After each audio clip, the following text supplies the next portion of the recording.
Hello, welcome in. This is going to be a build video for Stamina Warden. This is a CP PvP build. Let's just jump right into it, okay? So we are Nord. I think I'm going to stay Nord. Still haven't tried Orc yet, but Nord is feeling really good. I think I haven't been compelled to try Orc out just because Nord has still felt good for me. I'm out here still doing the same things I used to. Still rocking the steed. Rocking Orzorgas. I do something where I do 54 points into stamina and 10 into health just to get a little bit extra health because it's nice, especially with the amount of health recovery we have. Okay, so going into the sets. We've got Shacklebreaker. This is 3 heavy. Helmet, chest, and legs. 3 heavy and 4 medium. Okay, so we got infused weapon damage, Shacklebreaker. I go shoulder piece.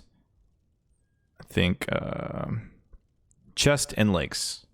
Okay, and then we go Hundings, Sharpen Maul. Been loving the Sharpen Maul. You've got 3 options. You could go Sharpen Greatsword, you can go Nirnhorn Maul, or you can go Sharpen Maul. I've been really liking the Sharpen Maul. Okay, and then we've got like I said, 1 Baylork just for the weapon damage. So 3 heavy, 4 medium. Back bar, we've got Endurance. Still infused weapon damage. Back bar, Sword and Board. I was going to change the well-fitted, but I actually like having 1 piece well-fitted on the shield. This, though, this is going to change. I've got a weapon damage enchant on it. I'm going to change this to infused. So that way we can get more weapon damage. And then also we can get an increased proc chance. And you'll see with the skills why this is going to proc all the time. Okay, so going into the skills. Let's go back bar. I'm using Pierce Armor. Since Shocks only does poison damage nowadays, Shocks doesn't give Breach. I feel like you still want to get Breach somehow. So I go Pierce Armor. Normally I would go Ransack on other classes, but since Ice Fortress gives you minor protection, we can actually go Pierce Armor. Even more DPS. People melt whenever you put this on them.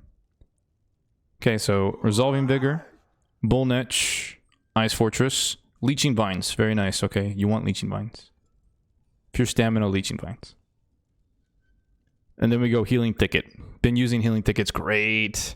I really like that even when you leave the ultimate, you still get heals. When you're getting Zerg down, you can put it down and still be on your way and running and sprinting, trying to get away from them, trying to line of sight, do your thing.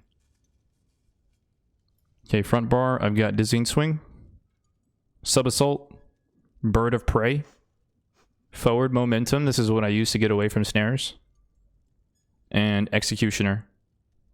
Okay, and then Dawnbreaker of Smiting, so no rally, yes, no rally, just so that way I can have a snare removal.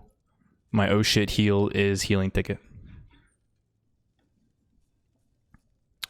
Okay, and then let's go into CP. So why 3 heavy and 4 medium? Maybe I should brush up on that real quick.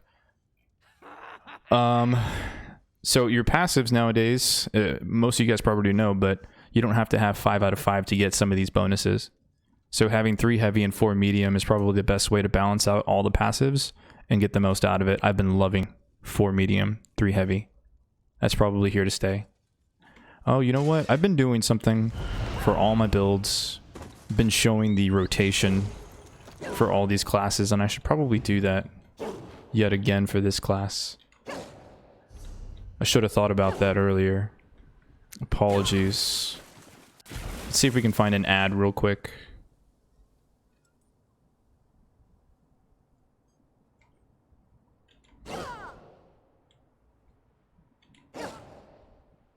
Here we go. Okay. So let's say this is your enemy, right? You're going to want to be on the back bar. You're going to want to buff up. You're going to want to Shocks before you go in. Pierce Armor, so that way your Shocks hits them. Then a Dizzying Swing, Stun, and an Execute. Okay, so that's going to be your combo. Shocks, Pierce, back bar, and then go in with 1 Dizzying Swing, Stun, into Execute. Shocks, boom.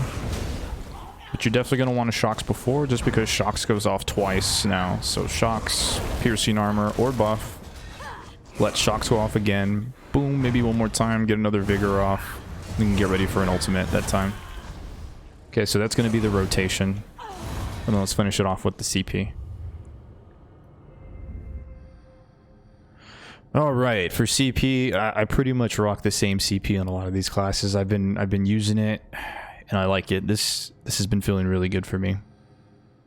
I might want to mess around with switching out Fighting Finesse with one of these, but Fighting Finesse has been working for me. So let's just go ahead and show you the passives. I've got Fighting Finesse because it's crit damage and crit healing, but someone suggested me maybe not this one because our crit damage is, or our crit chance is only around 30%, so maybe that's too low.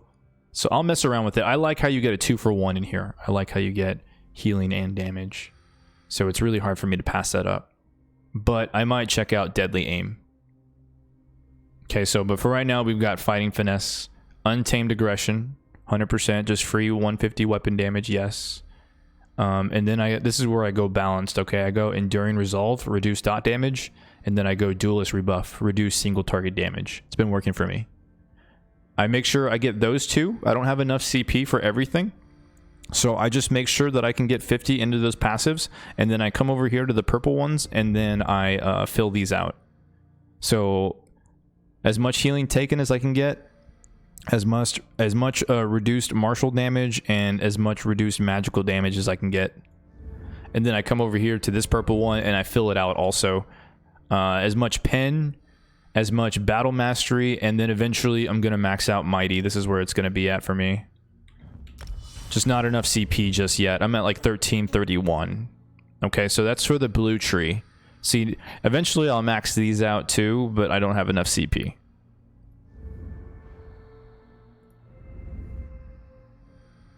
Okay, and then here we go for the red tree. Here are my passives. I got Juggernaut, which is reduced damage taken while the effects of crowd control. So this is basically like for 6 seconds after you break free is what it's saying.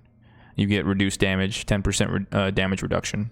Rejuve, free rejuvenation. Survival instincts, cost reduction whenever you have a status effect on you, and this is like all the time. Okay, so this is like elemental drain, off balance, snare, pierce armor, all those things. Strategic reserve, just extra health recovery per ultimate, really good. And then after you get your passives, then the same thing. You want to max out the things that don't require you to slot, right? Like reduced break free cost, reduced roll dodge cost, max health, increase sprinting speed, reduce sprint cost, reduce block cost. All those things you want to max out because you don't have to slot. Okay, eventually I'll have all of those maxed out as well. And then let's go over to the green tree. Not that it really matters, but there's a couple things that I make sure to get. I make sure to get this one, the one that you have a chance to not consume your potion. It's kind of nice. You're always chugging potions in PvP. Reduced fall damage, definitely. And then the infinite stamina speed, or I'm sorry, the infinite stamina for your mount. It's pretty nice. It's not really a necessity. This one kind of is, and then reduce fall damage, and then everything else is kind of whatever you want. So there it is. There's the Stamina Warden build. I hope you enjoy it. I've been having a really good time. Had a 5-hour stream today. It's been working for me. People melt. Hope it works for you. Stick around for the next build. I think the next class we're going to do is probably Stam Necro, and we'll go from there.